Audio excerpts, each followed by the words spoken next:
Mga kapuso, ngayong umaga, dalawang talented and beautiful people ang makakasama natin na nakisaya rin sa kakatapos lang na Parada de San Miguel sa Diande Festival sa Iligan City.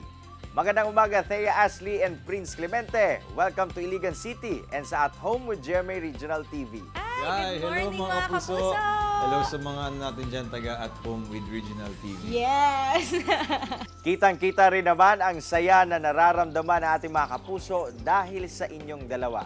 Thea, pag-usapan naman natin ang napakagandang karera mo ngayon bilang miyembro ng Queendom. Kumusta ba ang feeling na mapabilang sa mga truly talented singers na katulad mo? Hanggang ngayon, di pa rin ako makapaniwala talaga na kasama ko yung mga ilan sa pinakamagagaling na mga awit dito sa Pilipinas. Lalo na syempre kasama natin dyan Miss Rita Daniela, Miss Isel Santos, and the Asia's Limitless star Miss Julianne San Jose.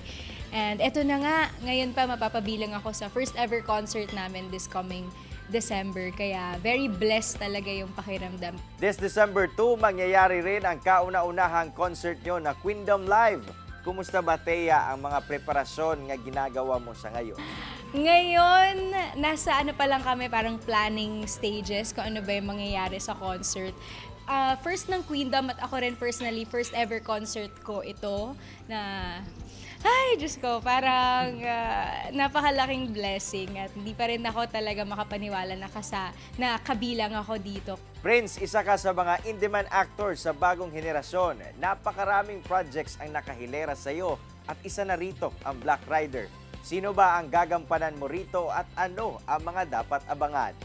Ang role ko sa upcoming show na Black Rider ay si Onat, isang pulis na talagang incorruptible siyang pulis, talagang diretso siya. So, dapat yung abangan kung ako ba yung matutukso sa mga pera at kung ano-ano o hindi.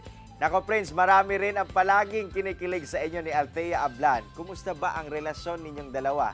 At ano ang mensahe nyo sa inyong mga tagahanga? Okay naman. Okay kami and happy kami.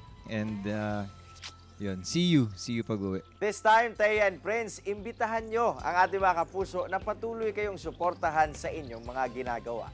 Mga kapuso, sana po ay lagi ninyong abangan ng All Out Sundays. Linggo-linggo po yan at 12 noon. At once again, Queendom Live sa December 2, 2023 at Newport Performing Arts Theater.